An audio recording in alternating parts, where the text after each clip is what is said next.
പിന്നെ ആകെ ഈ മുസ്ലിയാക്കന്മാര് അള്ളയല്ലാത്തവരെ വിളിച്ച് തേടാൻ, പുത്തമ്പള്ളി വലിയനെയോ അല്ലെങ്കിൽ ആരെ വിളിച്ച് തേടാനും ഞങ്ങളടുത്ത് തെളിവുണ്ട് എന്ന് പറഞ്ഞിട്ട് അവര് കൊണ്ടുവരും ഒരു ദുർബല ഹദീസ്. യാ ഇബാദല്ലാഹി ഈനൂനി, അല്ലാഹുവിന്റെ അടിമകളെ നിങ്ങൾ എന്നെ സഹായിക്കണേ. ദുർബലമായ ഹദീസാണ്. അതിലെ വാർത്താനം മുജാഹിദീങ്ങൾ അവിടെ തന്നെ നിർത്തും. ദുർബലമായൊരു സംഗതിയെ പറ്റി നമുക്ക് എന്താ ചർച്ചയുള്ളത്? പിന്നെന്ത് ചർച്ചയുള്ളത്?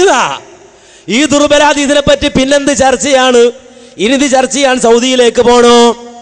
ഇത് ചർച്ച ചെയ്യാൻ ഗൾഫ് പണ്ഡിതന്മാരുടെ അടുക്കലേക്ക് പോണോ? ഇത് ചർച്ച ചെയ്യാൻ വേണ്ടിയിട്ട് മറ്റേതെങ്കിലും ഒരു മനുഷ്യന്റെ അടുക്കലേക്ക് പോണോ? നിങ്ങൾ ആലോചിച്ച് നോക്കൂ. പിന്നെന്ത് ചർച്ചയുള്ളത്? ഹദീസ് തന്നെ ദുർബലല്ലേ? പിന്നെ മുജാഹിദിനെ സംബന്ധിച്ചിടത്തോളം ചർച്ചയുണ്ടോ? ചർച്ചയില്ല. മുജാഹിദുകൾക്ക് ചർച്ചയില്ല. മുജാഹിദുകളിൽ അല്ലാത്ത വല്ലവരും ഉണ്ടെങ്കിൽ അവർ ഒരു വിഷയം ചർച്ച ചെയ്തേക്കും. കാരണം അവർക്ക് സ്ഥാപിക്കേണ്ടതുണ്ട്. പുത്തമ്പള്ളി വലിയ വിളിച്ചാൽ ശിർക്കല്ല എന്ന് സ്ഥാപിക്കേണ്ടതുണ്ട്.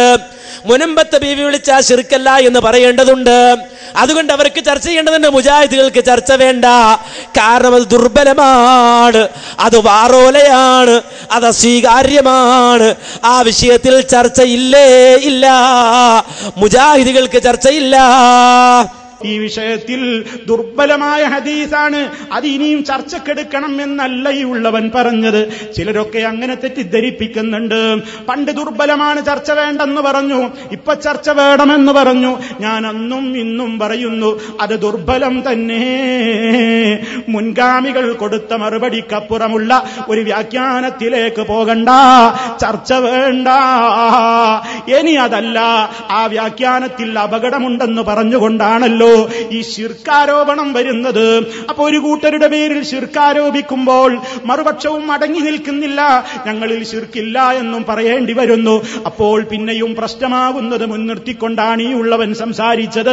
എങ്കിൽ ഇതിനെപ്പറ്റി ശിർക്കാണോ അല്ലേ എന്ന വിഷയത്തിൽ, ശിർക്കുണ്ടോ ഇല്ലേ എന്ന കാര്യത്തിലുള്ള ചർച്ച, അതേ നമുക്കിടയിൽ അത് തീരാതെ മുന്നോട്ട് പോവുകയാണെങ്കിൽ നമ്മൾ പലതിലും ആസ്വദിക്കാറുള്ള ഗൾഫ് രാജ്യങ്ങളിലുള്ള ആലിമീങ്ങൾ കണ്ടുകൂടെ, ഒന്ന് ചർച്ച ചെയ്തുകൂടെ?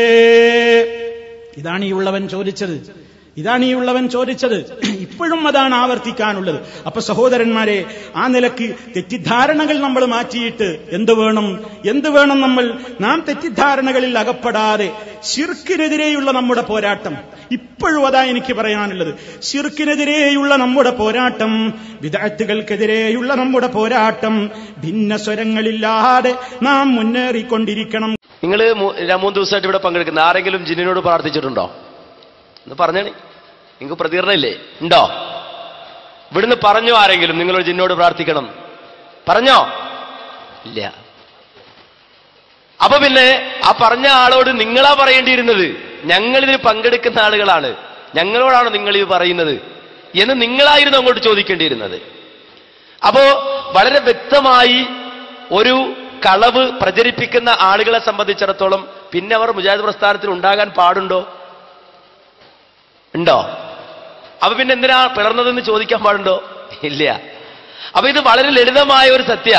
ഇത്രയും വ്യക്തമായി MSMന്റെ ഓരോ കുട്ടിയും അനുഭവിച്ചറിയുന്ന ഈ കാര്യം, ആ കാര്യത്തിന്റെ പേരിൽ പോലും ഈ രൂപത്തിൽ പ്രതികരിക്കുന്ന ആളുകളെ സംബന്ധിച്ചിടത്തോളം അവർ പിന്നെ ഒരു സത്യപ്രസ്ഥാനത്തിൽ ഉണ്ടാകാൻ പാടില്ല എന്നത് പ്രകൃതിയുടെ നിയമമാണ്. അഴുക്ക് നീങ്ങണം എന്നതാണ്, ചെളി പോകണം എന്നതാ. എന്റെ കയ്യിൽ ഈ കാണുന്നത്, ഞാൻ ഈ ഉയർത്തിപ്പിടിച്ചിരിക്കുന്നത് സൗദി അറേബ്യയിലെ മതകാര്യ മന്ത്രാലയത്തിൽ നിന്ന് അതിന്റെ ലെറ്റർ ഹെഡിൽ വന്നിട്ടുള്ള ഒരു കത്താണ് ഞാൻ ഉയർത്തിപ്പിടിച്ചിട്ടുള്ളത്. ഇത് ഞാൻ വായിച്ചുകൊണ്ട് നിങ്ങളെ കേൾപ്പിക്കാം. അത് ഏതെങ്കിലും ഒരു രാജ്യത്തുള്ളവർ ചെയ്യുന്നുണ്ടോ, ചെയ്യുന്നില്ലേ? അവർ അംഗീകരിക്കുന്നുണ്ടോ, അംഗീകരിക്കുന്നില്ലേ? അവർ അംഗീകരിക്കുന്നുണ്ടോ, അംഗീകരിക്കുന്നില്ലേ? അവർക്ക് ഇഷ്ടമാണോ, ഇഷ്ടമല്ലേ എന്നത് ഒരു കാലത്തും മുജാഹിദ് പ്രസ്ഥാനം നോക്കിയിട്ടില്ല എന്നതാണ് വസ്തുത. വല്ലാഹു യഹ്ഫദുകും വയർആകും. വസ്സലാമു അലൈക്കും വറഹ്മത്തുള്ളാഹി വബറകാതുഹു. കതബഹു അബ്ദുറഹ്മാൻ ബിൻ മുഹയ്യിദ്ദീൻ.